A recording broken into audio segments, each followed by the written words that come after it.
درود دوستان، خوش اومدین به یه ویدیو دیگه از کانال من.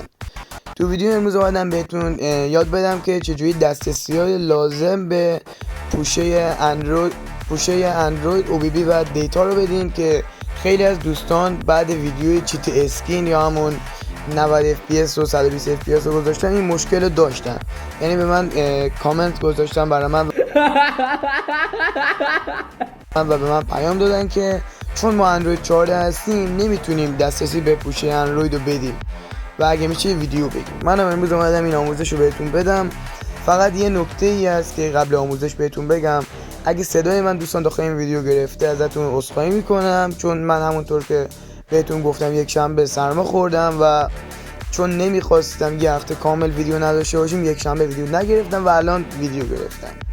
خلاصه سرتونه درد نمیارم، بزن بریم سراغ آموزش. دوستان دقت کنین، ما نیاز به برنامه شیزیکو داریم برای رفع این مشکل. این برنامه که توی گوگل پلی یا اون فروشگاه پلی هست. بعد اینکه این برنامه رو دانلود کردین، اول از همه باید به یه وای فای متصل شین. اگه وای فای یا همون مودم ندارین دوره براتون، به نقطه اتصال یه گوشی وصل شین. بس بعد اینکه وصل شدین وارد ستینگ میشین و قسمت about phone.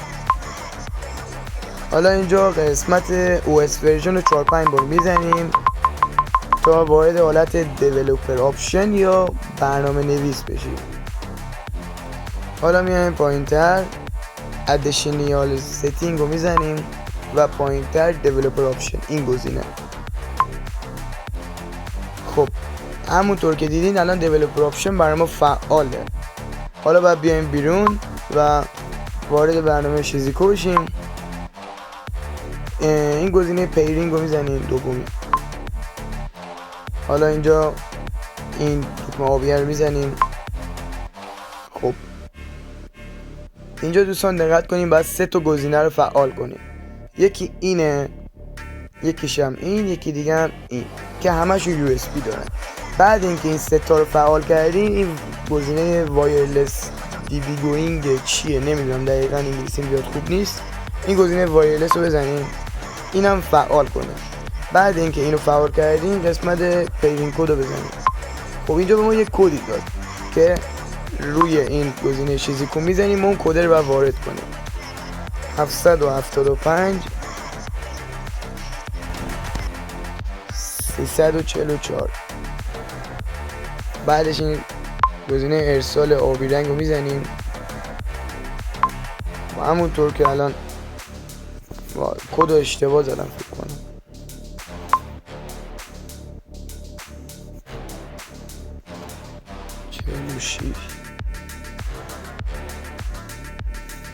این از این. خب همونطور که دیدین شیزیکو به اینجا اضافه شد.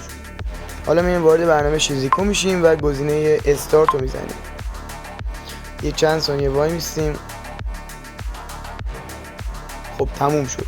حالا میایم اینجا این ستینگ رو میزنیم، این چرخنده رو میزنیم و هر گزینه ای که میخوایم فعالش کنین و فعال کنین. یعنی دقت کنین مثلا شما زد آرچیور دارین، پوشه دیتا داخل اندروید قفله یا OBB نمیتونین استفاده کنین. اگه اینجا زد آرچیور رو فعال کنین میتونین استفاده کنین. حالا من زد آرچیور رو این GFX تول و 90 fps رو فعال میکنم که شما ببینید.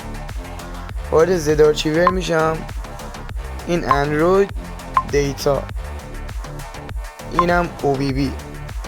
خب دوستان همونجور که دیدین خیلی راحت کار کرد و اینم بود از ویدیو امروز. امیدوارم از این ویدیو خوشتون اومده باشه. دوستان یه خواهشی ازتون دارم، برای اینکه یه حمایتی هم از من بشه حتما یه کامنت انگلیسی بذارین، لایک هم فراموش نکنین. اگه سابم ندارین چنل رو حتما ساب کنین. تا ویدیوی دیگه بدرود.